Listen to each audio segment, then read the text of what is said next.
Hey guys, Mario here with Atticman Heating and Air. I just want to show you a common issue that happens with older furnaces. I just diagnosed one. Customer said that it was not starting and they weren't getting any heat from their vents. So I came up here and I'm going to show you exactly what I did. If you watched my video earlier on furnace maintenance and operation of a furnace, then you'll know the sequence of steps that a furnace has to take in order to turn on.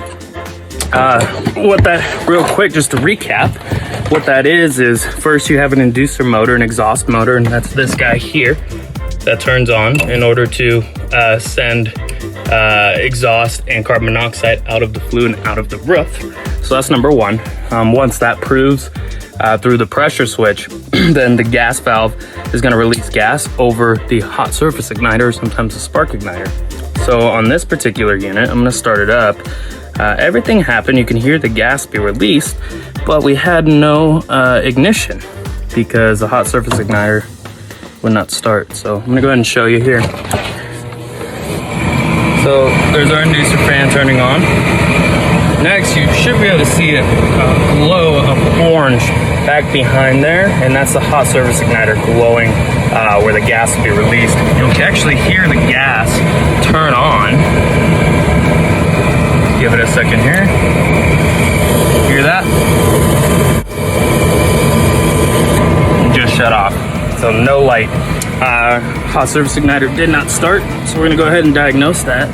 I'm gonna show you how we do that. In order to diagnose a hot surface igniter, you have to understand how it operates. This particular hot surface igniter takes 120 volts to operate. It comes straight from the computer. So the computer here, this is kind of like your brain to the system. This is what sends power all around, turning things on and off. This is going to send out 120 volts down a couple of black wires down here. And it's gonna go to plug into the hot surface igniter, which is right back here. So all I did is a hot surface igniter takes 120 volts. So I unplugged it from the board where the connecting joint is here. And I have it here, as you can see, this guy here. And I have that connected to my meter. My meter is checking for, I have my meter set on volts AC, and we're gonna check to see if the hot surface igniter is getting 120 volts and just not turning on, which would confirm we have a bad igniter, or is the computer not sending 120 volts at all, in which case we'll have a problem with the computer. So that's kind of how we can narrow down what's happening. So I'm gonna go ahead and click in my safety switch here, and it's gonna get the furnace going. Let's turn this on. Kind of using one hand, so it's kind of tough. All right, there's the inducer fan. It's gonna close our pressure switch. Next, we should be getting the hot surface igniter. There it is, 100 volts coming from the computer. There you have it.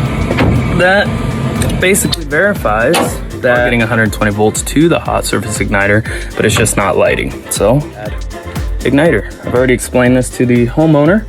I have a replacement igniter here. This is a hot rod hot surface igniter, and we're gonna get it replaced. We should be able to get this thing fired up. From there, we can check everything else. So here is the hot surface igniter we just removed. This is where power right here, 120 volts AC. And this will actually just turn really orange and bright.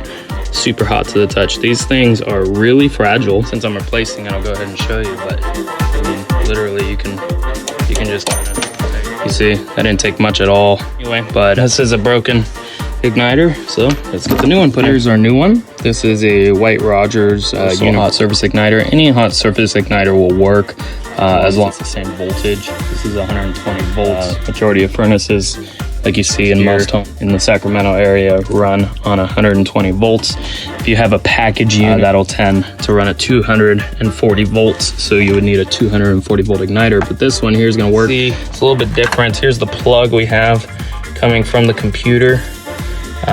Old hot surface igniter here had a plug and it would just kind of snap right in. That's okay. Make some adjustments because this new one here, as you can see, there's no plug. It's just two wires. So if you understand 120 volts AC, either one of these two wires. So I'm gonna go ahead and cut this plug off and we'll kind of have to make our own connection there with some wire, and we'll get it going. All right, take our plug here, go ahead and just cut that off, strip our wires.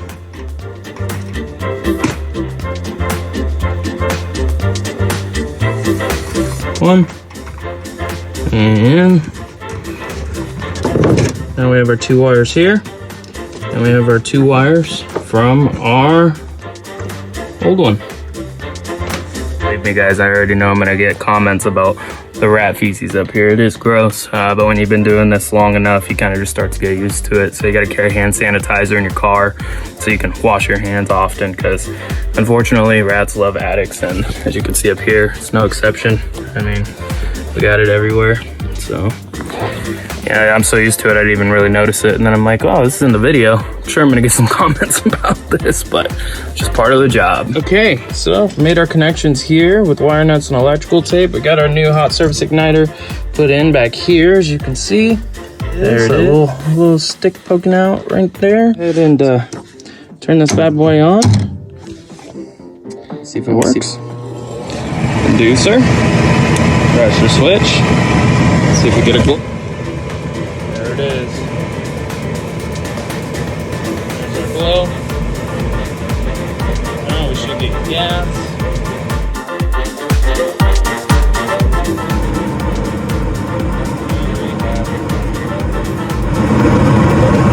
So there you have it.